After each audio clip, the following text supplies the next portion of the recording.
Dis à ton voisin, le secours de l'Éternel dans l'affliction. Attends-toi au secours de l'Éternel dans l'affliction.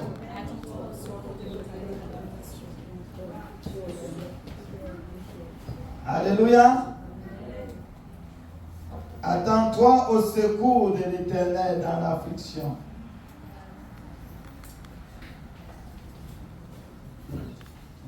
Matthieu chapitre 5, le verset 4.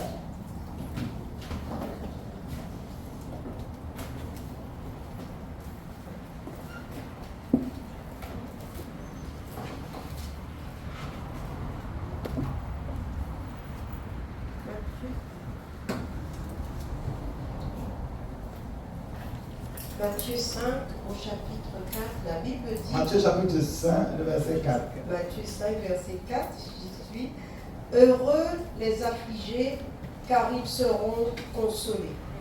Amen. Amen. Heureux les affligés, car ils seront comment? Consolés. Consolés. Ils seront consolés. Heureux les affligés. Heureux les affligés. Le Seigneur, il vient voir les affligés et il dit, affligé, tu es heureux. Alléluia. Est-ce que quelqu'un a déjà été affligé ici? Est-ce que quelqu'un a déjà vécu ce qu'on appelle l'affliction? Être affligé.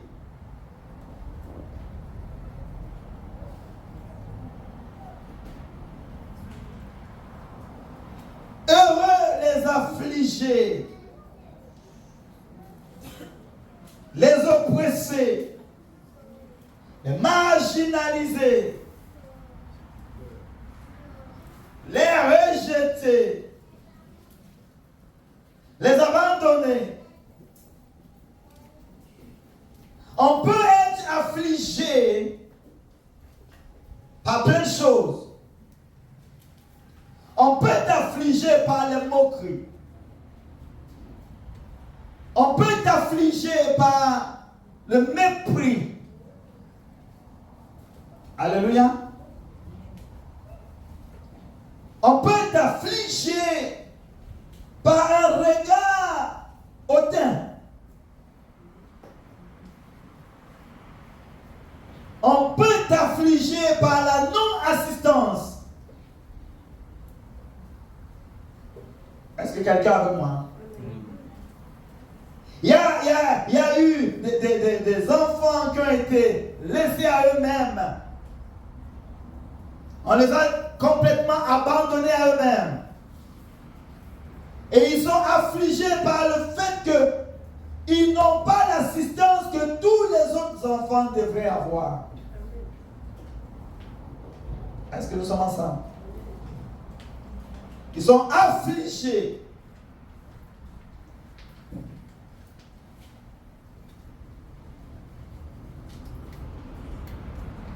Une femme peut être affligée. Un homme peut être affligé. Les enfants peuvent être affligés. Un pays peut être affligé. Un peuple peut être affligé. On a affligé le peuple juif, n'est-ce pas, pendant la Shoah, n'est-ce pas? On les a affligés, on les a jetés dans des prisons, on les a donné le pain d'affliction, le pain du mépris.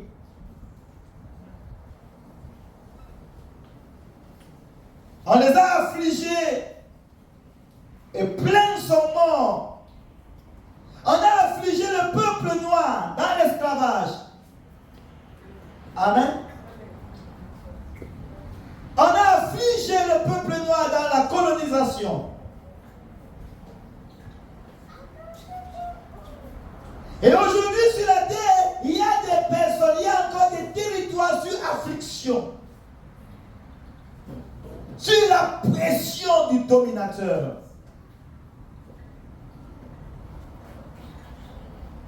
Mais si Jésus vient dire heureux les affligés, car ils seront consolés, ça veut dire que Dieu ne veut pas que les hommes soient affligés.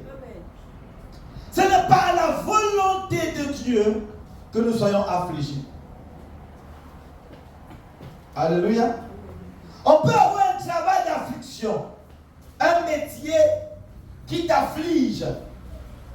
Donc quand tu vas au travail, tu as déjà perdu toute ta envie. Tu vas simplement par devoir.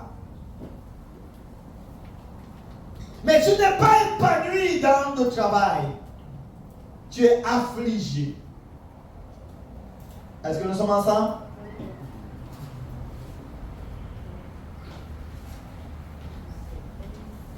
Il y a des relations d'affliction.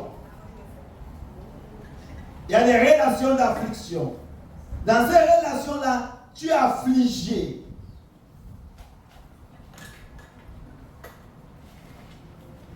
Est-ce que quelqu'un est avec moi? Et le Seigneur dit ce matin, heureux les affligés, car ils seront comment? Consolés. Donc pour recevoir la consolation du Seigneur, pour connaître ce que c'est que la consolation du Seigneur, il faut avoir passé un temps d'affliction. Hello? Sinon, tu ne connaîtras pas la consolation du Seigneur. Quand tu as été séparé de quelqu'un pendant longtemps, et quand cette personne vient, les enfants font beaucoup ça. Ils n'ont pas vu leur papa depuis longtemps. Quand le papa vient, les enfants courent pour serrer très fort leur papa. Alléluia. Parce qu'ils ont eu un manque. Et quand le papa vient, ils voient quoi? Le manque être comblé. Et Dieu veut venir pour consoler les affligés. Quelqu'un dit, papa viens. Yahweh viens. Yahweh viens. C'est la volonté de Dieu que Dieu console les affligés. Et Dieu ne veut pas simplement consoler les affligés. Il veut aussi juger tout ce qui nous a introduit dans l'affliction. Est-ce que nous sommes ensemble? Dieu veut aussi juger tout ce qui nous a introduit dans l'affliction. C'est peu de choses que Dieu vient simplement te consoler et te donner de la joie, de te donner la liberté que tu n'en avais pas, te donner l'épanouissement qui te manquait. Mais c'est aussi une autre chose de juger ce qui t'avait mis dans l'affliction. Est-ce que nous sommes ensemble? Nous sommes au temps de la moisson.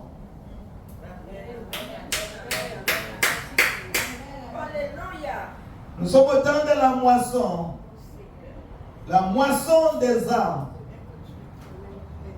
Et l'Église est une entité spirituelle envoyée pour libérer la consolation aux affligés.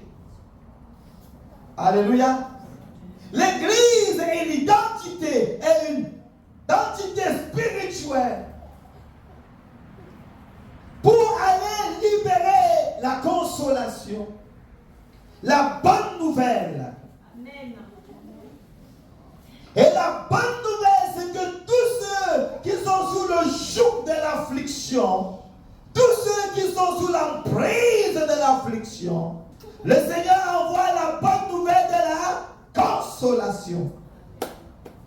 Papa veut consoler les affligés au travers de l'Église.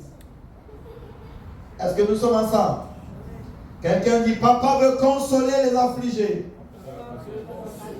au travers de l'Église. Et je suis l'Église. Vous savez, ceux qui relâchent la consolation ou ceux qui viennent avec un message de consolation, ils savent ce que c'est parce que eux aussi ils avaient été affligés. Amen. L'église qui va consoler le monde affligé, c'est l'église qui est passée dans l'affliction. Le peuple qui va recevoir le message de consolation, c'est un peuple qui aussi est passé dans l'affliction. Donc la guérison s'est opérée à l'intérieur d'eux. Ils sont devenus des canaux pour apporter la consolation. Alléluia. Donc, ce n'est pas la volonté de Dieu que nous soyons affligés. Ce n'est pas la volonté de Dieu. Mais le méchant, l'ennemi de nos âmes, veut nous affliger. Il afflige même les héros. Il afflige ceux que Dieu a sélectionnés pour consoler. Mais quand il afflige l'église, en même temps, c'est pour préparer cette église à recevoir la consolation du Seigneur, afin d'être quoi? Des canaux de consolation. Alléluia.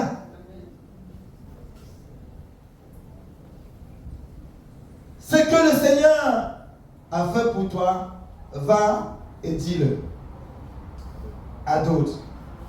Amen. Ton témoignage va libérer la multitude. Ton témoignage va libérer la multitude. Donc le Seigneur opère l'œuvre de la restauration dans ta vie, afin que toi tu ailles restaurer les autres vies. Heureux les affligés. Et on dit, nous sommes au temps de la moisson, n'est-ce pas? Nous sommes à l'heure de la moisson. À l'époque de la moisson. Ouvrons dans le livre de Matthieu toujours.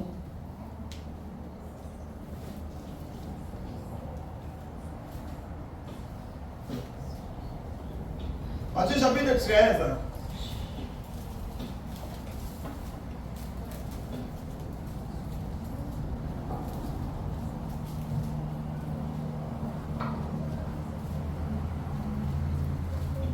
On va lire le verset 30. Matthieu 13, verset 30, la Bible dit: laissez croître ensemble l'un et l'autre jusqu'à la moisson. Et à l'époque de la moisson, je dirai au moissonneur: arrachez d'abord l'ivraie et liez-la en gerbe pour la brûler. Mais amassez le blé dans mon grenier. Amen. Alléluia. Nous avons parlé de l'évangélisation toute cette semaine-là. Nous avons reçu que c'était l'heure de la moisson. Alléluia. Mais cette heure de la moisson, comment cela se procède? Comment cela se manifeste? Le Seigneur donne comment ça se passe pendant la moisson. Nous sommes à la moisson. Avant la moisson, il a dit ceci: laissez croître ensemble l'ivraie et le blé. Laissez croître ensemble, l'un et l'autre, jusqu'à la moisson. Donc avant la moisson, l'ivraie et le blé sont ensemble. Parce que dans la parabole du semeur, là, on dit que l'homme a semé la bonne semence dans son champ. Mais l'ennemi est venu semer quoi? L'ivraie. L'ennemi a semé l'ivraie. Et les ouvriers sont réveillés pour dire: mais tu as semé de la bonne semence dans ton champ. Mais d'où vient qui est l'ivraie? Et le maître, c'est un ennemi qui a fait cela. Parce que les ouvriers dormaient. Et les ouvriers se réveillent pour dire: mais est-ce que tu nous permets d'aller arracher l'ivraie? Il dit: non. Laissez croître ensemble. Laissez croître ensemble. Jusqu'à l'époque de la moisson. Laissez croître ensemble. Jusqu'au temps de la moisson. Et maintenant, quand le temps de la moisson va arriver, il va envoyer les ouvriers pour faire deux choses. Un, fais quoi? arracher l'ivraie. Pour arracher l'ivraie. Donc, le premier travail pendant le temps de la moisson, c'est arracher l'ivraie. Nous sommes au temps de la moisson, mais le premier travail que le Seigneur demande de faire pendant la moisson, c'est arracher l'ivraie. Arracher l'ivraie. Et le deuxième travail, c'est dit quoi? Amasser. Amasser le blé dans mon grenier. Donc, rassemblez le blé et mettez dans le grenier. Alléluia. Rassemblez le blé et mettez dans le grenier. Donc, nous avons l'ivraie. Et l'ivraie est ce qui amène l'affliction. L'ivraie gêne la croissance du blé. Est-ce que quelqu'un avec moi? L'ivraie, ça gêne la croissance du blé. Parce que quand le blé veut grandir, le blé est étouffé avec l'ivraie. Est-ce que quelqu'un avec moi?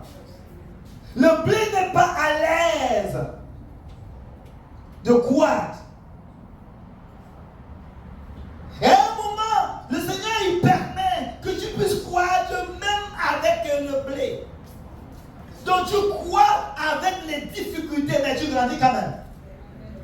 Tu avances avec les difficultés, mais tu avances quand même. Dans Matthieu 14, on voit comment le Seigneur avait demandé aux disciples d'aller de l'autre bord. Et pendant que les disciples allaient de l'autre bord, la mer commençait à s'agiter avec des vents contraires. Et ils avançaient, mais le vent était contraire. Ils faisaient comme le surplace. Ils produisaient beaucoup d'efforts, mais leur effort donnait peu de résultats. Parce que l'ivraie était là. Le vent contraire, c'était la forme de cette ivraie-là qui empêchait l'avancement. Est-ce que nous sommes ensemble? Ce vent contraire les affligeait. Ce vent contraire les affligeait parce qu'ils voyaient leurs efforts, mais ils ne voyaient pas le résultat attendu. Le vent contraire était comme l'élément d'affliction. Et ils ont pagayé. La Bible dit qu'au milieu de la nuit, Jésus marchait sur les eaux. Et il s'avançait vers eux. Le maître de la consolation. Alléluia. Que ce maître de la consolation avance sur les eaux pour venir jusqu'à toi ce matin. Alléluia. Le maître de la consolation, qu'il avance sur les eaux. Alléluia. Il défie la nature. Il défie les temps et les circonstances. Il défie les défis de l'ennemi. Il défie les oppositions. Il est Dieu. Est-ce que nous sommes ensemble? Il marche au-dessus de l'impossibilité. Et il a commencé à marcher sur les eaux pour venir vers les disciples qui étaient affligés.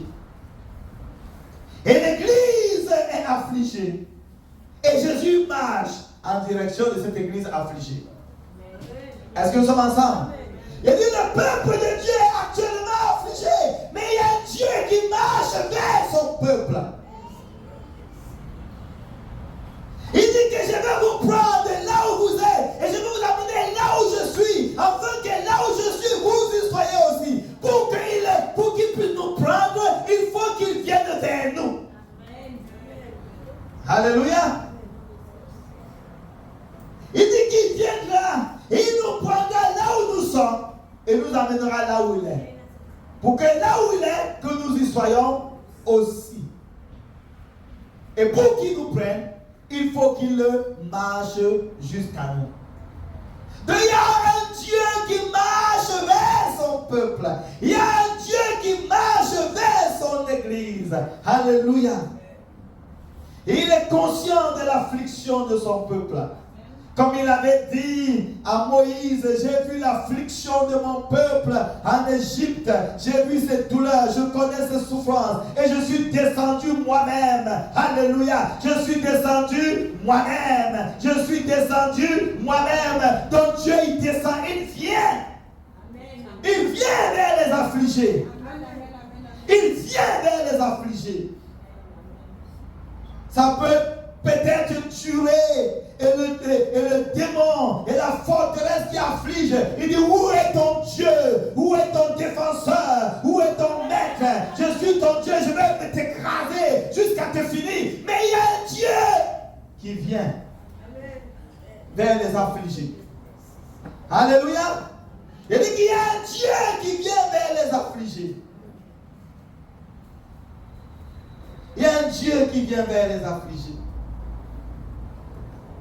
Il y a un Dieu qui vient vers les affligés, mes bien-aimés. Nous sommes allés évangéliser, on a vu comment certaines personnes, si on n'arrivait pas jusqu'à eux, ce jour-là, c'est leur dernier jour. Parce qu'ils ne croyaient plus comment faire. Ils étaient harcelés, écrasés. Mais Dieu, qui n'oublie personne, alléluia, il nous a envoyés au bon moment pour récupérer cette personne que le diable voulait avaler. Est-ce que nous sommes ensemble? Dieu, il vient vers les affligés. Il vient vers les affligés. Le jour où on avait mis la potence pour détruire Mardochée, c'est le jour que Dieu a permis que Aman est venu voir Cyrus pour détruire Mardochée. Il avait placé déjà la potence. Mais ce jour-là, la Bible dit que le roi Assyrus ne pouvait pas dormir. Alléluia. Le roi Assyrus ne pouvait pas dormir. Il avait perdu sommeil. Ce même jour où on voulait écraser Mardochée, l'ennemi des Juifs voulait tuer Mardochée. Mais ce même jour, Dieu a permis que le roi ne dorme pas. Est-ce que quelqu'un est avec moi? Et le jour de la destruction de Mardochée est devenu le jour de l'élévation de Mardochée. Alléluia. Le jour de la destruction. Alléluia. Alléluia. Le jour où le diable a voulu te détruire, c'est le jour où Dieu t'élève. Alléluia. Le jour où le diable avait dit que c'est ton dernier jour, c'est le jour que Dieu te dit tu nais aujourd'hui. Alléluia. Notre Dieu est puissant. Il a marché pour descendre et délivrer le peuple affligé en Égypte sous la domination du Pharaon qui faisait ce qu'il voulait. Les affligeait par des souffrances, les affligeait par l'esclavage. Dieu il vient. Est-ce que quelqu'un avec moi? Dieu il vient, Dieu aime son peuple. Aujourd'hui, les nations, il y a des nations qui sont affligées sur le pouvoir de la dictature. Il y a des peuples qui sont affligés sur le poids des colons. Il y a des gens qui sont affligés sur le poids, mais bien aimés, des hommes forts, des géants. Mais il y a un Dieu qui connaît le souffrant des affligés. Alléluia. Il y a un Dieu qui connaît la souffrance des affligés. Et peut-être l'affligé n'a pas de filon. Peut-être l'affligé n'a pas de solution. Il n'a pas de oncle, il n'a pas de tante, il n'a pas personne qui puisse défendre sa cause. Mais il y a un Dieu des affligés. Est-ce que quelqu'un veut moi? Il dit il y a un Dieu des affligés. Ils n'ont pas de chevaux, ils n'ont pas de nucléaire, ils n'ont pas de stratégie, ils n'ont pas de réseau, mais il y a un Dieu. Amen, amen. C'est pourquoi je parle à certains pays, certains bien-aimés en Afrique, en Haïti. Je dis, peut-être vous souffrez, mais dirigez vos cœurs vers Dieu. Amen. Il ne faut pas que ta souffrance te dirige vers ce qui va te détruire encore. Il ne faut pas que ta souffrance te dirige vers les ténèbres. Parce que quand on est affligé, le diable veut t'amener à détester, à développer la haine, à développer la colère, à développer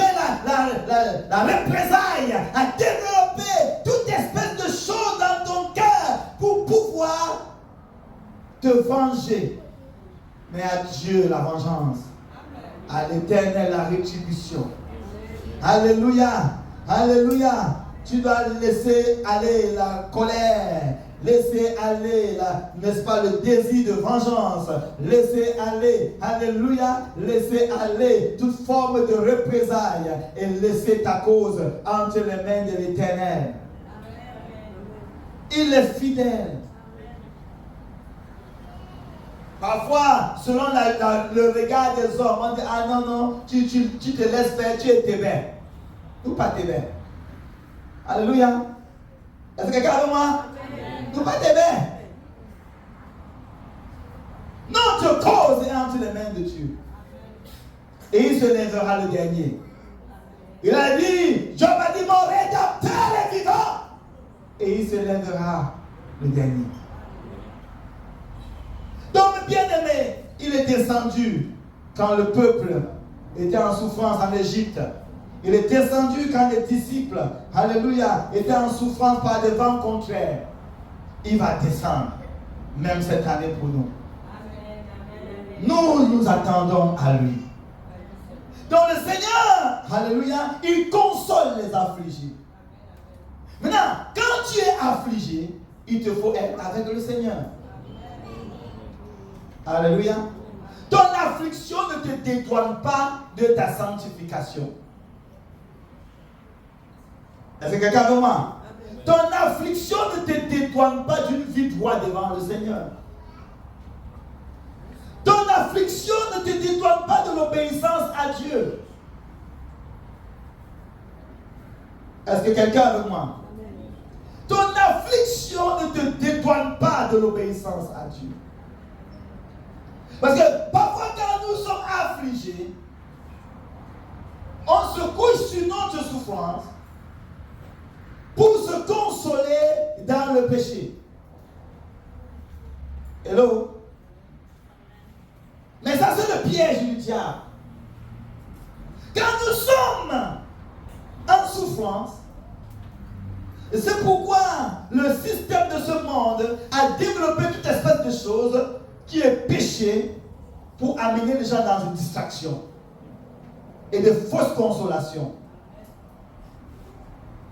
Quand les gens souffrent, on les subventionne pour faire le carnaval, sauter.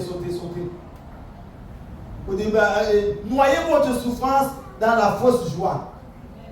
Hello? Noie ta souffrance en te déshabillant, en sautant nu sur la rue. Comme ça, au moins, tu as évacué. Voilà ce que le monde propose. Voilà ce que le monde propose, légaliser le marijuana. Et on connaît les conséquences du marijuana.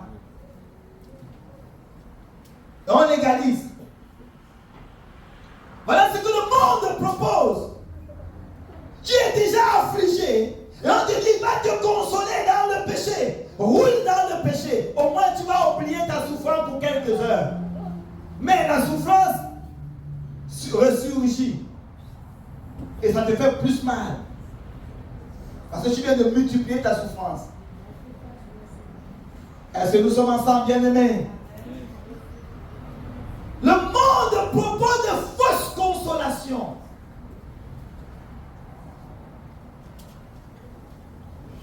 Ils écrasent les affligés dans de fausses consolations.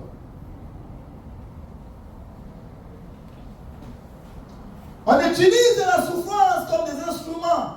On instrumentalise la souffrance des autres pour prendre leur héritage. Au lieu de les consoler, au lieu d'étendre la main de consolation, on instrumentalise leur souffrance. Hello?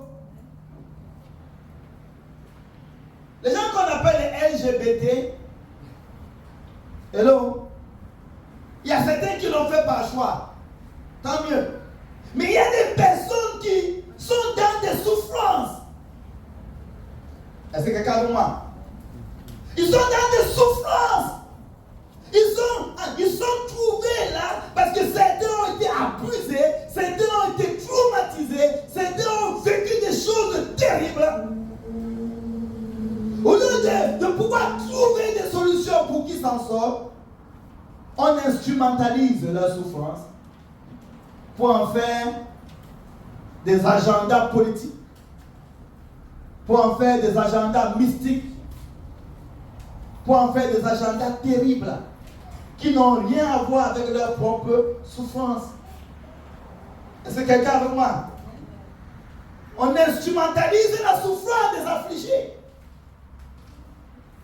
pour atteindre, pour pouvoir atteindre les agendas mystiques.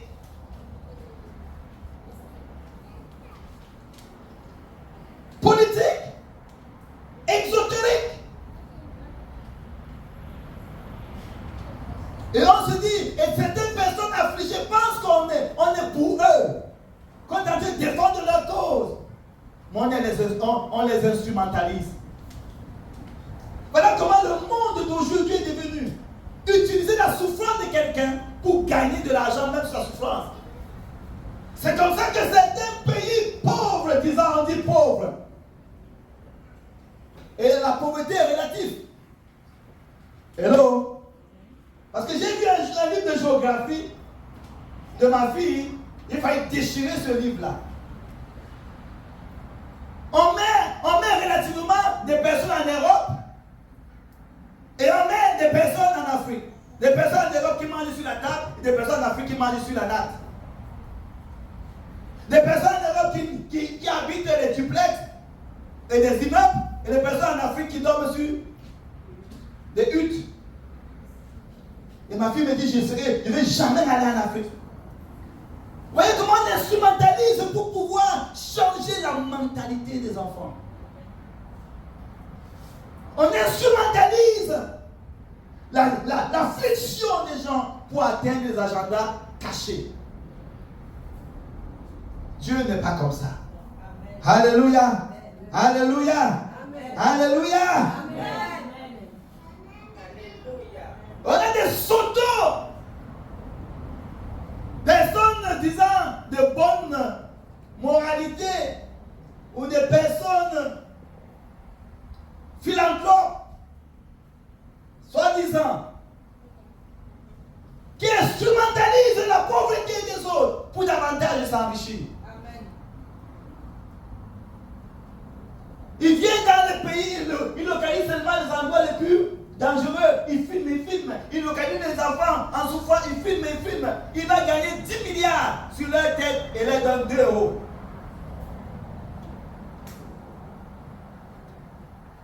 On gagne 10 milliards sur la tête du pauvre pour donner après au pauvre 2 euros. Et le pauvre qui n'a même jamais vu 2 euros, il supplie, il roule au sol.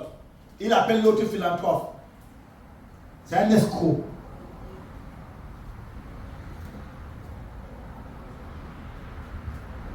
Aujourd'hui, l'affliction est devenue un moyen de pouvoir, de l'ascension des autres. L'affliction, la souffrance des uns est utilisée pour que les autres personnes accèdent. C'est pourquoi on a toute espèce d'ONG. Toute espèce d'ONG qui nage dans des palaces et prennent des miettes pour faire de la publicité qu'ils aident les pauvres. Mais bien aimé, il y a un Dieu des affligés. Il y a quoi? Un Dieu des affligés. Et ce Dieu des affligés doit se lever. Alléluia. Oh, que le Dieu des affligés se lève. Que le Dieu des affligés se lève. L'affligé regarde à gauche, tout vient de secours, il regarde à droite. Et tout le monde utilise les afflictions pour atteindre des agendas cachés. On regarde au gouvernement. Mais quel gouvernement n'est pas devenu gouvernement établi en utilisant les affligés? Votez-moi, je vais goudronner les routes. Vous votez-moi, je vais baisser les impôts. Votez-moi. Je vais faire ceci, faire cela. On va donner l'argent à gens qui ne travaillent même pas.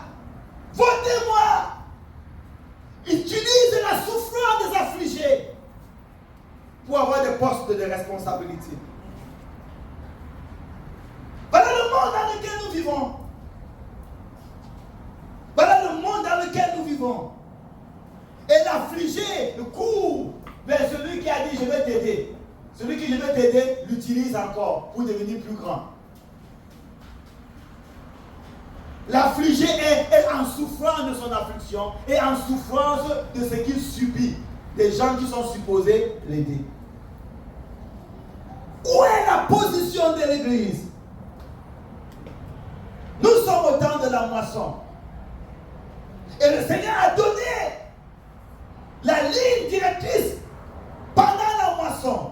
Il dit pendant la moisson, voilà ce que vous devez faire. Arrachez d'abord l'ivraie. Alléluia. Arrachez l'ivraie. L'église de Jésus-Christ doit dénoncer ce qui est mauvais. Hello? L'église de Jésus-Christ doit dénoncer ce qui est mauvais. Quand tu ne dénonces pas, tu es devenu ami. Premièrement en toi. Amen. On doit arracher l'ivraie à nous. Le péché, on doit se débarrasser du péché qui nous enveloppe si facilement. Alléluia. On doit se débarrasser. Nous sommes prêts à punir toute désobéissance quand notre obéissance est complète. Alléluia. Nous punissons la désobéissance quand nous-mêmes nous sommes pleinement dans l'obéissance. Donc le Seigneur voudrait qu'on se débarrasse premièrement de l'ivraie. Tout ce qui est en toi qui peut freiner l'action de Dieu, tu dois te vider de cela. Alléluia. Tout ce qui est en toi qui peut freiner, qui empêche l'avancement des desseins de Dieu, tu dois te débarrasser. C'est l'ivraie. L'ivraie empêche la bonne semence. Et c'est notre responsabilité. Est-ce que quelqu'un avec moi?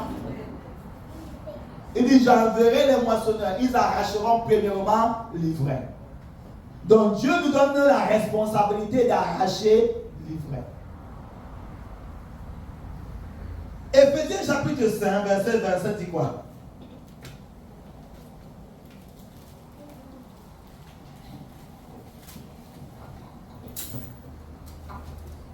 Éphésiens 5, verset 27, la Bible dit, afin de faire paraître devant lui. Non, 4, 27.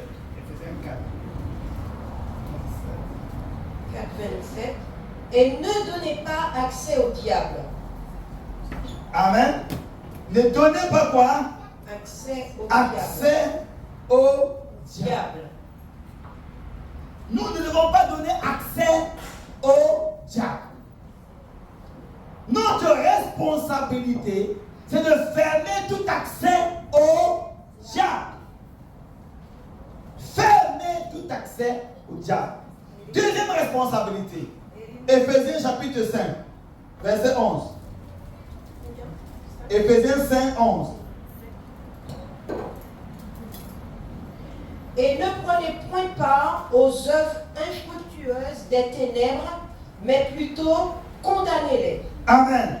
Première chose, ne pas donner accès au diable. Amen. Ne pas donner accès au diable. Deuxième responsabilité, ne prends pas part aux œuvres infructueuses des ténèbres. Ne prends pas part. Ne t'associe pas aux œuvres liées aux ténèbres. Troisième responsabilité, condamne. Est-ce que quelqu'un a compris? Première responsabilité, ne donne pas accès au diable. Ferme toutes les portes d'accès que le diable peut utiliser pour entrer. Hello? Localise les portes d'accès. Où est-ce qu'il peut utiliser pour entrer? Il peut entrer par quoi? Par mes yeux, par mes oreilles, par ma bouche, par... Quel que soit ces portes d'accès, ferme-lui ces portes. C'est ta responsabilité de mettre le cadenas et de fermer. Hello? Ce n'est pas Dieu. C'est toi qui dois prendre le choix. Faire le choix de chercher des portes et de mettre des verrous. Est-ce que quelqu'un veut moi? Tu dois vouloir. Tu dois le vouloir. Le Seigneur t'accompagne, mais s'il faut que tu le veuilles. Mais tu devais nous fermer les portes. Ne donne pas accès au diable. Deuxième chose, ne prends pas part aux œuvres infectieuses des ténèbres. N'entre pas dans leur synagogue. Hello? Ne mange pas à leur table. N'entre pas en association avec leurs affaires. Oui, dans ce monde moderne, si on n'a pas une fermeté en Dieu, on va faire des mélanges rapides. Hello? Est-ce que quelqu'un avec moi? Si on n'a pas une fermeté, parfois, on va te dire que tu es de la vieille école quand tu as la fermeté. Mais cette vieille école te préserve de beaucoup de choses. Ça te préserve de beaucoup de choses. Les gens se sont assis. Au lieu d'amener de vraies consolations aux personnes, ils ont amené l'économie. Un système économique qui n'enrichit que les mêmes personnes. Il y a des femmes battues, il y a des femmes harcelées, il y a des femmes seules. Hello?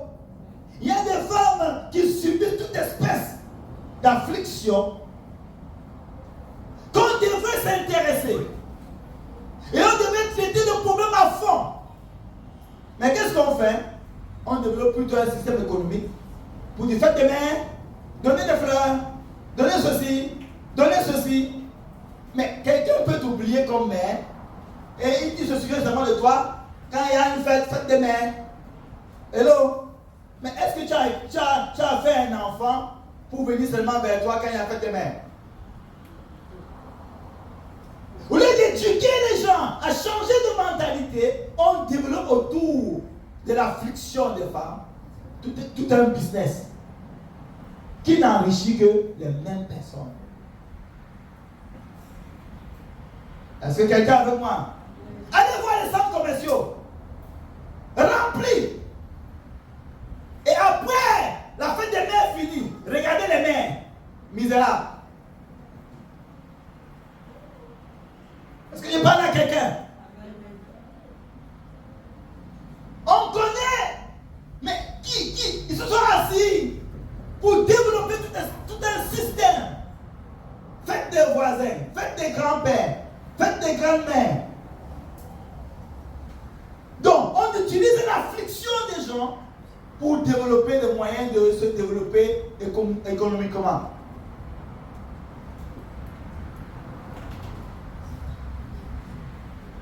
Toute espèce de choses. Il y a une ingénierie mise en place pour escroquer les gens. La plus haute escroquerie qui est mise en place autour de soi-disant faits en utilisant l'affliction des personnes. Pourquoi on n'a pas dit fête de mère? On met ça un bon lundi, chômé. Tous les gens qui ont les mains, allez voir vos mamans. Restez avec eux. Parlez-les. On ferme toutes les boutiques, tous les fleurs, tous les machins. Parlez avec vos mamans. Laissez le travail. C'est chômé payé. Hello? Bien aimé, mais pourquoi on utilise seulement un jour qui est déjà férié? Après on dit aux gens, allez à la boutique, allez au supermarché, achetez tous les cadeaux, venez donner aux mamans. Parfois les mamans n'ont même pas besoin de ça. Hello? N'ont même pas besoin de ça. La mamie veut ton amour, ta présence, ta tendresse, le fait que tu sois concerné vis-à-vis d'elle. Mais une ingénierie démoniaque planifiée pour manipuler les consciences. Et tout le monde tombe dedans. Donc, si tu n'es pas assez radical, ferme, tu vas te trouver mélangé dans tout ça. Et pour finir, tu ne vois plus rien. La Bible dit, ne donne pas accès au diable. Localise toutes les portes et ferme-les. Ne prends pas part aux œuvres infructueuses des ténèbres. Parce que le conseil qui vient du diable, même s'il dit il ne pleut pas, tu regardes au dehors, il ne pleut pas, c'est un menteur. Hello? Et même quand le diable t'aurait dit, regarde, il ne pleut pas, et tu regardes, en réalité, il ne pleut pas, c'est un menteur. Parce que le fait de te dire il ne pleut pas, il y a une cause, il y a un agenda caché. Il y a toujours quelque chose de caché. Parce que même son conseil, c'est d'augmenter ton affliction. Mais l'Éternel n'est pas venu augmenter notre affliction, mais donner la consolation. Et la véritable consolation. Alléluia! Nous donne la véritable consolation. Les affligés, recevez la consolation du Seigneur. Donc, en étant affligé, ferme les portes. Ne donne pas accès au diable. Alléluia. Ne donne pas accès au diable parce que l'ennemi localise les affligés. Il les localise. Et toi, tu dois pouvoir voir quelle porte il va utiliser pour entrer. Ferme-les. Ferme-les. C'est mieux d'attendre en silence le secours de l'Éternel. Est-ce que quelqu'un veut moi? Attendre en silence le secours de l'Éternel jusqu'à ce qu'il vienne. Et il viendra sûrement. De deux, ne prends pas part aux œuvres infructueuses des ténèbres. N'entre pas dans de fausses consolations, dans de fausses associations pour chercher les consolations qui peuvent t'amener dans toute espèce de ténèbres. De toi, dénonce-les. Voilà la responsabilité de celui qui est affligé. Et il nous faut assumer cette responsabilité-là. Amen. Nous devons assumer cette responsabilité. Mais là, il dit, au temps de la moisson où nous sommes, il dit arracher l'ivraie et brûler. Donc, nous devons arracher de nos vies l'ivraie. Et nous devons aussi arracher autour de nous l'ivraie. Nous devons aussi arracher, en fonction de la dimension du ministère que Dieu donne à l'Église, arracher l'ivraie. Et quand l'ivraie est arraché, on peut maintenant faire quoi? Amasser le blé. Amasser le blé. Et c'est pourquoi l'église de la fin des temps doit être une église de prière. Amen. Nous n'allons pas en guerre avec des armes nucléaires comme les autres. Nous n'allons pas en guerre avec les armes de ténèbres qui est la colère, l'animosité, la haine. Nous n'allons pas en guerre avec des armes humaines. Nous allons en guerre avec des armes que Dieu nous a données. Alléluia. Les armes de l'amour. Les armes du fruit de l'esprit. Alléluia. On te déteste, mais tu ne sais pas comment détester.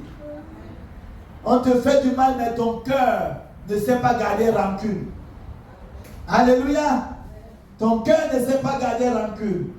Parce que quand tu gardes rancune à quelqu'un, tu es aussi un prisonnier. Parce qu'un garde prisonnier, c'est un prisonnier.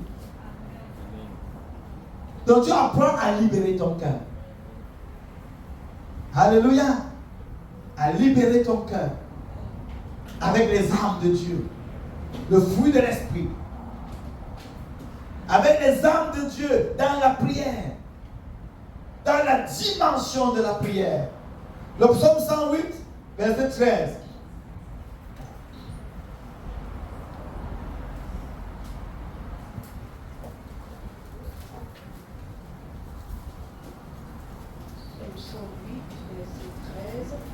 Donne-nous du secours contre la détresse. Le secours de l'homme n'est que vanité. Alléluia. Il dit quoi? Donne-nous du secours. Quoi? Contre la détresse. Contre la détresse.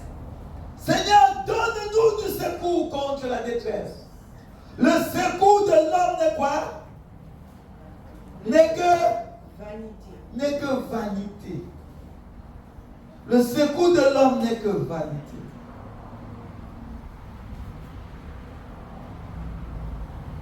C'est ce que la Bible nous dit, mes bien-aimés. Donne-nous du secours. Avoir du recours à l'Éternel. Seigneur, donne du secours à ton église. Accorde du secours. C'est comme ça que tu dois entrer en prière. Ma soeur. Entrer en prière. Crie à Dieu. Donne-moi du secours. Alléluia. Donne du secours à ma famille. Donne du secours à mon foyer. Donne du secours à mes enfants. Donne du secours. Le secours de l'homme n'est que vanité. L'église doit entrer en prière. Donne du secours à l'église, Seigneur. Oh Dieu, donne du secours à l'église. Le secours de l'homme n'est que vanité. Parce que quand on est oppressé, le diable te propose des solutions tout faites. Mais derrière ces solutions, il y a de la maison. Hello? Il y a de la maison. C'est pourquoi tu dois crier à Dieu. Donne du secours. Amen. Donne du secours. Seigneur, donne du secours à l'église. Donne du secours à ma famille. Alléluia. Est-ce que tu peux dire ce matin, donne du secours? Donne du secours. Donne du secours. Vous avez des mamans. Seigneur, donne du secours à nos mamans. Donne du secours. Donne du secours. Donne du secours aux affligés dans nos familles. Donne du secours aux affligés dans nos relations. Donne du secours. Nous connaissons les personnes affligées. Et notre responsabilité, c'est de prier. Donne du secours à ton église, Seigneur. Donne du secours à tes serviteurs, à tes servantes, Seigneur. Donne du secours. Donne du secours. On doit prier. Le secours de l'homme n'est que vanité. Il dit, avec Dieu, nous ferons des exploits. Et il écrasera nos ennemis. Avec Dieu, nous ferons des exploits. Et nous allons faire des exploits dans l'église. Alléluia. Nous ferons des exploits. Même si aujourd'hui l'église est affligée, l'église va accomplir des exploits. Alléluia. Je prophétise l'espoir dans l'église. Que l'espérance saisisse les cœurs des frères et sœurs. Que l'espérance remplisse l'atmosphère de l'église. Que l'espérance remplisse nos enfants. Alléluia. Que l'espérance remplisse. Bien-aimés, il y a eu des mamans qui ont perdu l'espoir à l'avenir. Il y a même l'autre qui avait dit à moi, c'est seulement le courage qui me manque. Il pouvait me tuer et tuer tous mes enfants parce qu'il n'a pas d'espoir pour l'avenir. Vous voyez ça? Les gens sont déprimés, découragés. Ils ne voient pas de percée pour l'avenir. D'autres ont dit à quoi faire de faire des enfants pour les voir souffrir. Il n'y a pas, on ne voit pas l'avenir. On voit l'obscurité. Les gens, à cause du fait qu'ils ne voient pas l'avenir, ils sont découragés.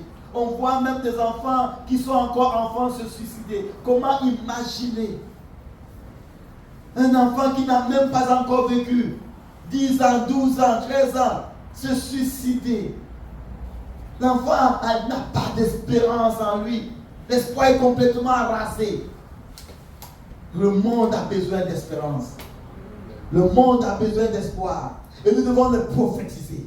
Alléluia. Que le monde soit saturé d'espoir. Que la jeunesse soit saturée d'espoir. Alléluia. Quel que soit ce qui est mis en place pour enlever l'espoir chez les jeunes. Seigneur, ramène l'espoir dans le cœur des jeunes. Ramène l'espoir dans le cœur des jeunes. Ramène l'espoir dans les écoles. Ramène l'espoir dans la jeunesse. Ramène l'espoir dans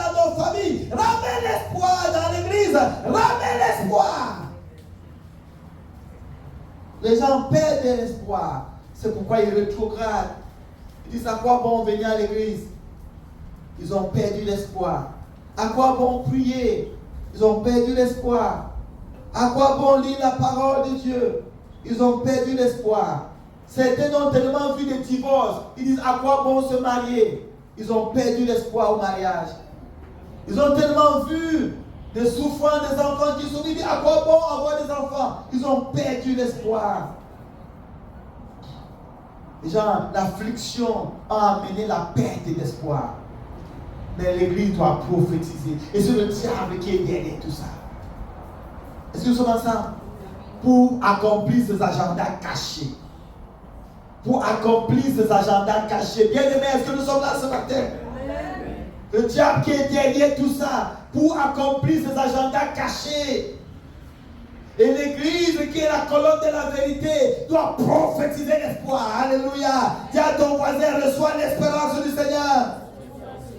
Reçois l'espérance du Seigneur. Reçois l'espérance du Seigneur. Dieu t'a créé pour un but. Tout n'est pas perdu. Amen. Alléluia. Parfois tu regardes autour de toi, tu dis, mais à quoi bon? Tu regardes, à quoi bon? Allons laisser tout ça. Tu manges à la fin, tu as même des problèmes en mangeant. Donc ils vont se consoler dans la nourriture, mais après, ils ont des problèmes. D'autres se consolent dans l'alcool, après, ça crée des problèmes. D'autres se consolent dans toute espèce de bestialité, après, ça crée des problèmes. Donc, tout ce que l'ennemi peut pousser les gens à avoir de fausses consolations, ça ajoute plutôt des problèmes. Vaudrait mieux s'attendre au Seigneur. Amen. Alléluia. Vaudrait mieux s'attendre au Seigneur. Amen. Amen. On dit comme l'autre là, il préfère garder maintenant un problème que d'ajouter. Alléluia.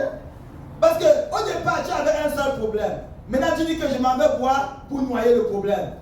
Tu vas boire, tu dépenses ton argent et après on te retire de ton loyer. Tu vas pas payer ton loyer. Ça t'a ajouté 2 problèmes. Hello? Le diable est méchant. Il est méchant. Au départ, tu n'avais qu'un problème. Maintenant, tu as le problème de loyer. Parce que tu es allé boire pour noyer le problème que tu avais. Maintenant, tu as 2 problèmes. Le problème que tu avais, plus le manque d'argent. Et 3e problème, malade. Parce que la boisson, l'alcool t'a créé des problèmes de santé. Hello? Et tu vas à l'hôpital, les gens se plaignent. 3e problème de stress, de faire la queue. Et beaucoup de gens meurent du stress. Hello? Les gens meurent dans le couloir de l'hôpital. Mais bien aimé, c'est l'église. Pourquoi l'église est passée dans beaucoup d'afflictions? Parce que nous connaissons ce que c'est que la souffrance. Et on peut aider quelqu'un qui souffre. Hello? On connaît ce que c'est que la souffrance. On connaît ce que c'est être abandonné. On connaît ce que c'est qu'avoir faim. On connaît ce que c'est que le rejet. On connaît ce que c'est que l'affliction. Et Dieu nous remplit de sa consolation pour que nous relâchions la consolation. Est-ce que quelqu'un veut m'en ce matin? Amen. Il dit qu'il va écraser nos ennemis. À l'heure de la moisson, arracher l'ivraie. Que tout système qui est mis en place pour affliger soit écrasé. Alléluia. Dans la dimension de la prière, ce n'est pas seulement de dire Dieu est amour, Dieu est amour. Oui, Dieu est amour. Mais Dieu c'est aussi un Dieu qui juge le mal. Alléluia. Dieu est amour, mais il juge le mal. Tout système qui est mis en place pour affliger soit écrasé. Donc nous devons essayer de déterminer dans la prière. Pas seulement faire la prière prière pour dire Seigneur, console-moi. Oui, il nous console. Mais Seigneur, écrase ce qui m'afflige.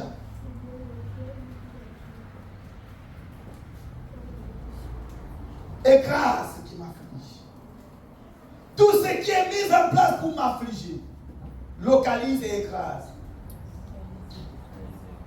Quelqu'un lit 2 Thessaloniciens 1, 6. 2 Thessaloniciens chapitre 1, verset 6.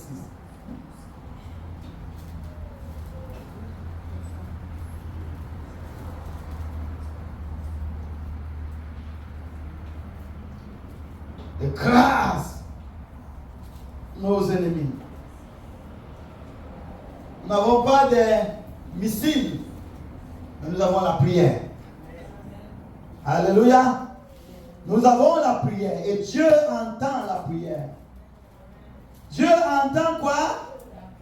Dieu entend la prière, il exauce la prière.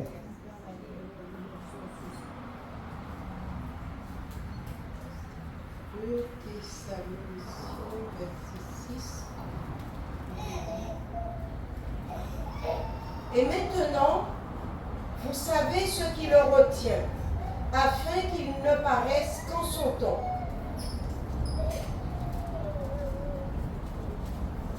Car, 2 Thessaloniciens chapitre 1, verset 6. Verset 6. Car, Voilà. il est de la justice de Dieu de rendre l'affliction à ceux qui vous affligent. Est-ce que quelqu'un a compris ça? Ce n'est pas Naousi qui dit ça, c'est la parole de Dieu. Il est de la justice de Dieu. Donc, Dieu, pour être juste et demeurer dans sa justice, c'est d'affliger ceux qui nous affligent. Hello? Donc, tout ce que l'ennemi met en place pour affliger l'Église, Dieu va affliger. Il y a une justice. Alléluia. Il y a une justice. Les gens, ils font des choses, ils pensent qu'ils vont s'échapper comme ça. Mais il y a une justice. Il y a une justice. Même si ça tarde, un jour, ça va se manifester. Un jour, ça va se manifester. Il y a des hommes, à cause de leur position, ont affligé d'autres pays, ont affligé d'autres peuples. Tu n'es pas président à vie. Hello? Tu ne seras pas président à vie, tu ne seras pas roi à vie, tu ne seras pas ministre à vie. Un jour, il y a le retour de l'ascenseur. Parce qu'avant même le jugement éternel, le jugement va commencer sur cette terre-là. Hello? Avant le jugement éternel, les gens qui ont fait du mal vont le récolter sur cette terre-là avant. Avant. Et ils doivent le savoir. Les gens qui s'arrangent à affliger les autres, à manger par l'affliction, à manger en voyant les autres être affligés, à vivre par la souffrance des autres,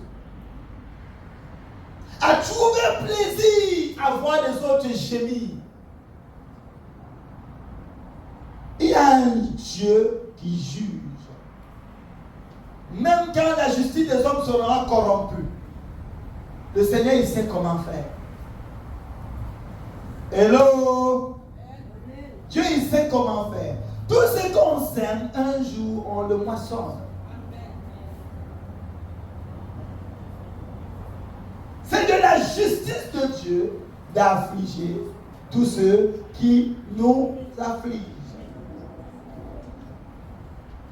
Le psaume 58, versets 11 et 12.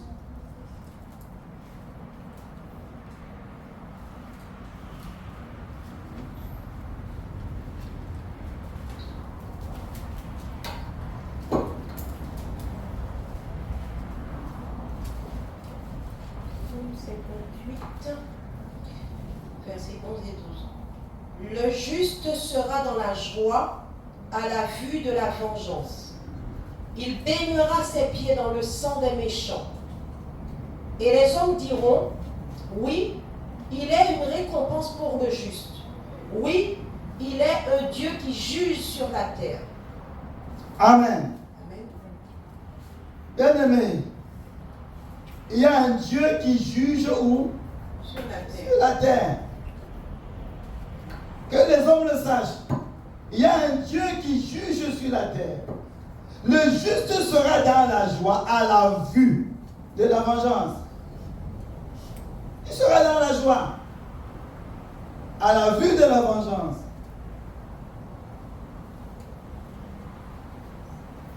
Quand il voit que son Dieu défend sa cause, ça donne de la joie. Est-ce que quelqu'un est avec moi? Amen.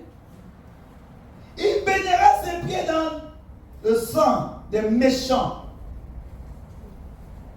Et les hommes diront oui, il y a une récompense pour le juste. Oui, il y a un Dieu qui juge sur la terre.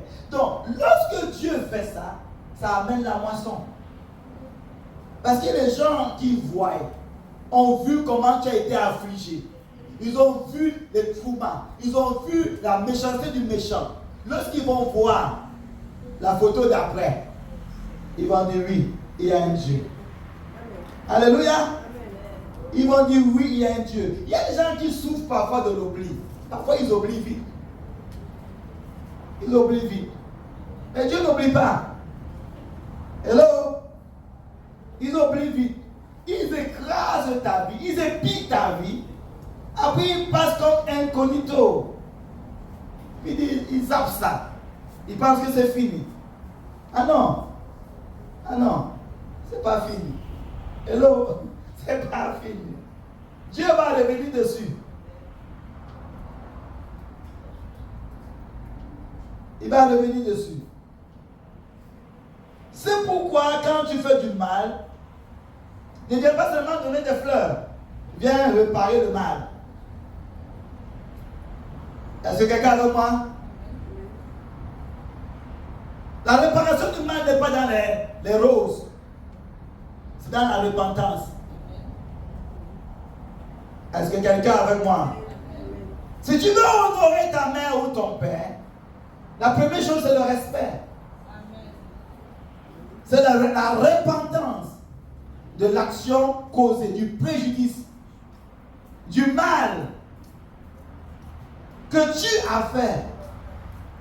La repentance, c'est plus que 10 000 roses mélangées.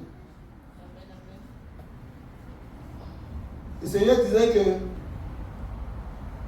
l'obéissance vaut mieux que le sacrifice. C'est pas ça?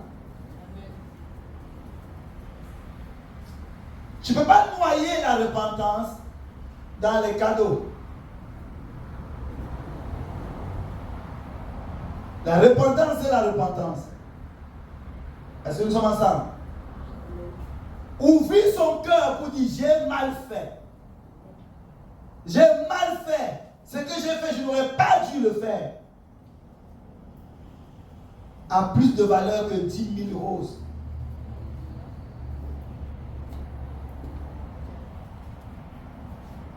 Que le monde démoniaque ne nous embrouille pas.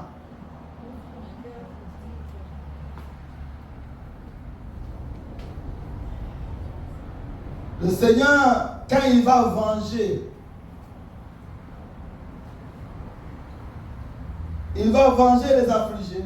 Les hommes vont dire oui, il y a une récompense pour les justes. Et ça va amener une grande moisson. Donc le jugement de Dieu, c'est aussi pour la moisson. Amen. C'est aussi pour la moisson.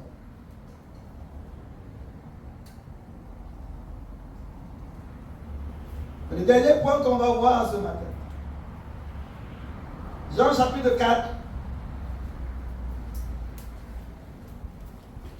Et le verset 35. 30 à 35.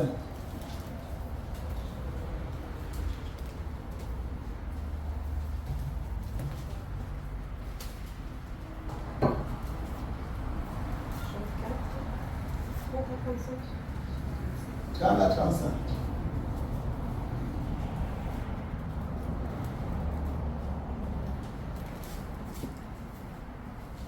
4, verset 30, la Bible dit, ils sortirent de la ville et ils vinrent vers lui.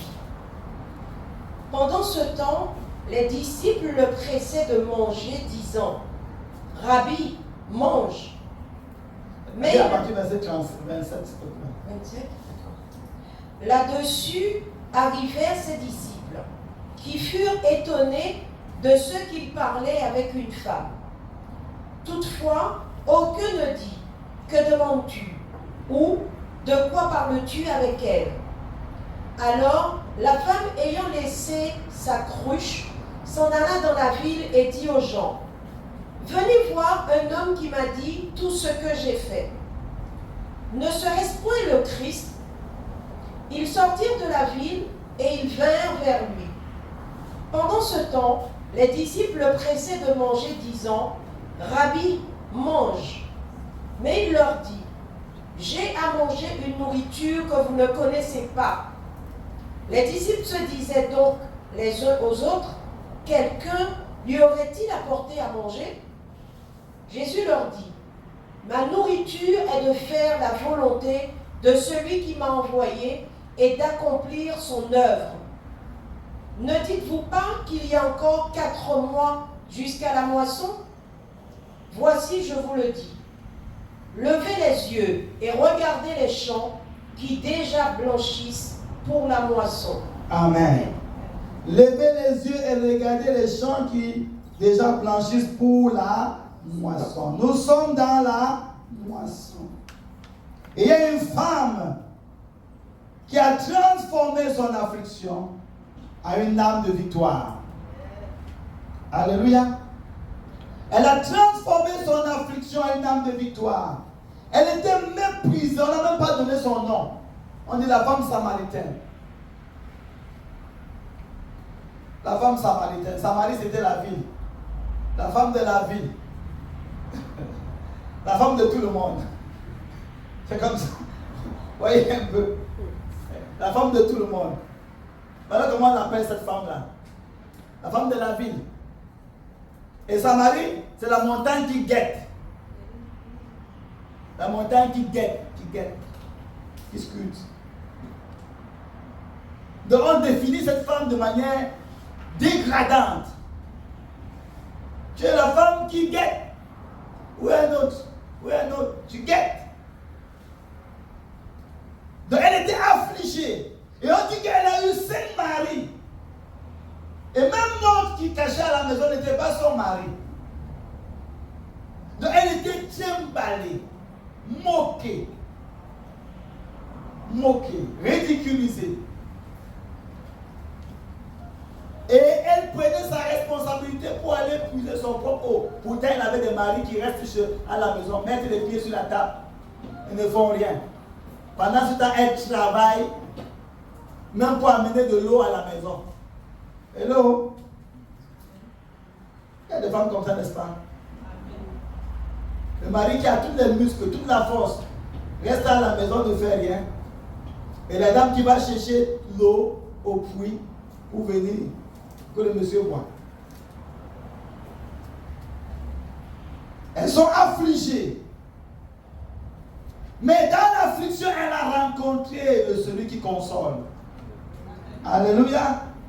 Dans l'affliction, elle a rencontré le véritable, la vraie consolation. Et je prie ce matin que nous tous puissions rencontrer le vrai consolateur. Qui puisse libérer dans nos cœurs la consolation que ni un mari ne peut te donner, ni une femme ne peut te donner, ni un homme ne peut te donner, ni un ami ne peut te donner, ni un pasteur ne peut te donner, que c'est l'Éternel seul qui peut libérer cette consolation. Il sait comment faire. Et lorsque cette femme a reçu la consolation, elle n'avait plus honte quand on l'avait prise. Alléluia. Elle n'avait plus honte. Oh, tu peux dire n'importe quoi. Elle s'en fiche. Elle a couru dans la ville. Alléluia. Les mêmes personnes qui l'ont rejetée. Elle a couru pour dire, venez voir. Venez voir quelqu'un qui m'a dit tout ce que j'ai fait.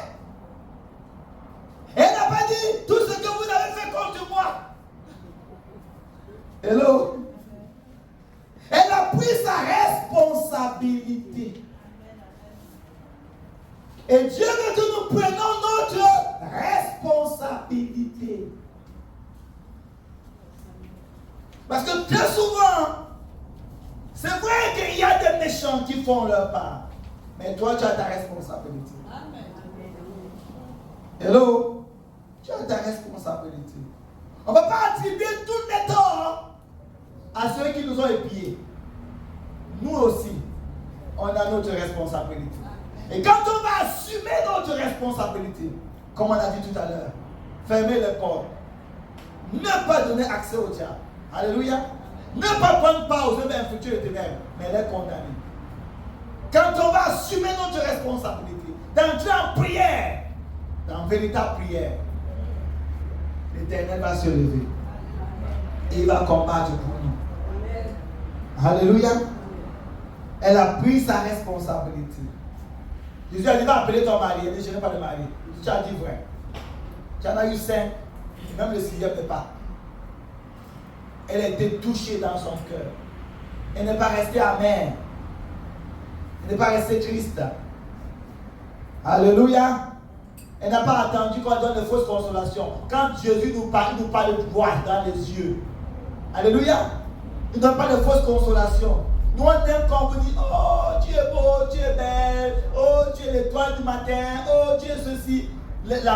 On nous embrouille pour nous baratiner et après pour nous détruire. On donne des paroles.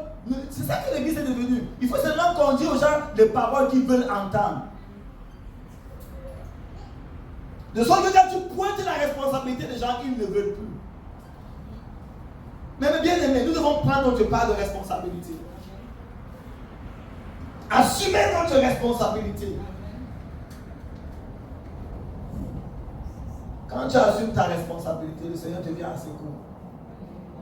Il te vient en aide. Tu peux rester chez toi et dire, Seigneur, j'ai des problèmes, je ne viens pas à l'église. Qui va résoudre tes problèmes alors? C'est tes chaises? C'est ta télévision devant toi qui va résoudre tes problèmes? Ah non, non, j'ai trop de problèmes. Je ne lis pas ma Bible. Qui va résoudre tes problèmes? C'est les feuilletons? Allons être sérieux. Quelque part, nous avons des problèmes, c'est vrai, mais l'endroit où trouver la solution, c'est ça qu'il faut qu'on cherche. Retourne dans ta parole, retourne dans la Bible, retourne dans la prière, retourne en communion fraternelle avec les frères et sœurs. Retourne dans la prière. Prends ta responsabilité. Et Dieu va faire ce qu'il a promis de faire. Cette femme a pris sa responsabilité. Alléluia. Elle a pris sa responsabilité. Est-ce qu'il y a des femmes ce matin? Ce n'est pas des femmes de rose, mais des femmes de responsabilité. Amen. Alléluia. Est-ce qu'on a des femmes de responsabilité ce matin? Amen. Je n'entends pas. Est-ce qu'il y a des femmes de responsabilité ce matin? Amen. Ou est-ce qu'il y a que des femmes de rose? On voudrait des femmes de responsabilité.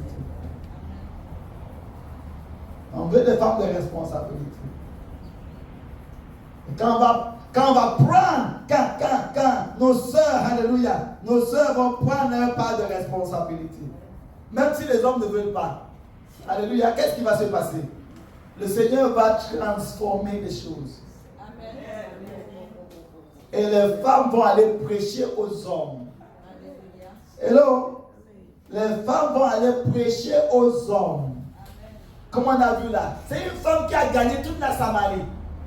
Tous les hommes qui trimballaient cette femme n'importe comment, quand elle a été guérie, restaurée, ces hommes ont commencé à courir derrière les paroles de cette femme. Il est où? Venez voir! Regardez quelqu'un, imaginez-vous la scène. Alléluia. Une femme qui descend à Pointe-à-Pitre. Venez à Pasteur voir. Alléluia. Une femme qui descend à Pointe-à-Pitre. Venez voir. Quelqu'un qui a dit tout, qui m'a révélé tout ce que j'ai fait. Elle n'a pas dit quelqu'un qui m'a révélé tout ce que j'ai fait. Ça veut dire que cette femme avait un aura extraordinaire, une puissance.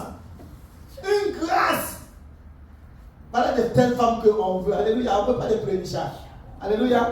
On ne veut pas des gens qui vont dire, oh, pauvre de moi, malheureux que je suis. On m'a abandonné, on m'a rejeté, on ne m'aime pas, on ne veut pas de moi.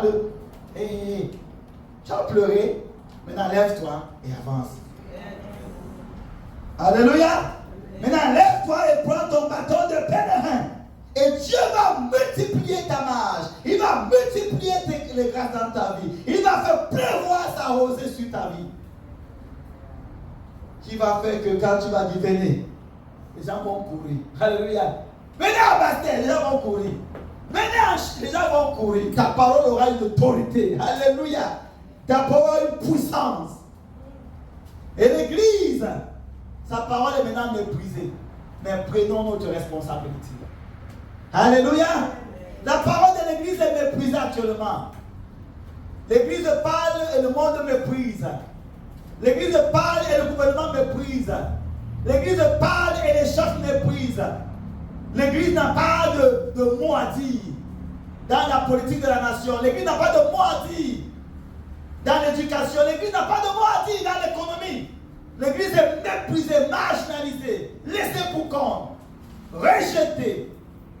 Mais quand l'Église, alléluia, quand nous allons prendre notre responsabilité, alléluia, même le président de la République va venir à l'Église, se mettre à genoux pour qu'on puisse sur sa tête. Quand nous allons prendre notre responsabilité, les politiciens vont courir à l'Église.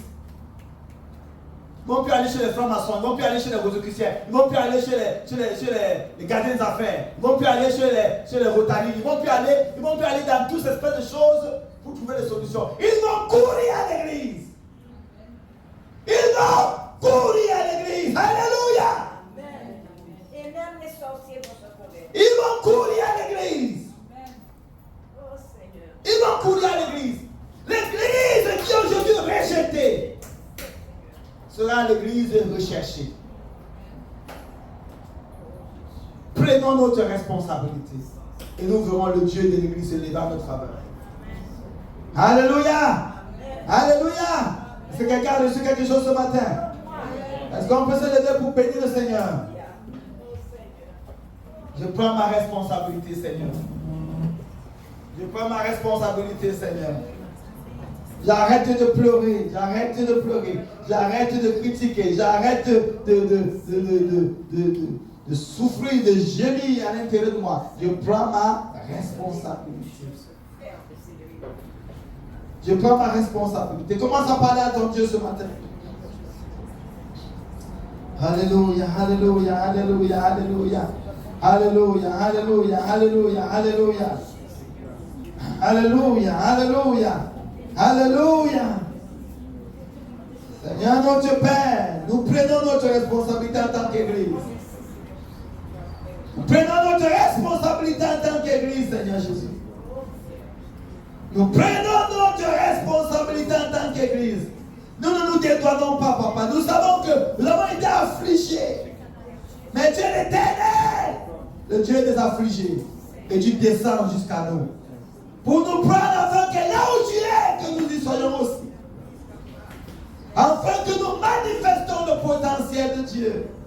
Que nous manifestons le caractère de Dieu. Que nous manifestons ce que Dieu nous a créé pour manifester. Comme cette femme qui avait été méprisée, rejetée. Quand elle a été consolée par l'Éternel, alléluia, elle a manifesté, alléluia, son ministère. Elle a manifesté ce pourquoi elle a été créée. Et la Samarie a été sauvée. Oui, Seigneur. Donne-nous à recevoir ta consolation ce matin. Que chacun ici présent reçoive ta consolation. Et que désormais nous manifestons notre ministère pleinement. Que nous manifestons pleinement notre ministère. Merci parce que tu es l'Éternel qui nous exauce. Au-delà de ce que nous demandons et pensons. Merci Père. Au nom de Jésus-Christ de Nazareth. Amen.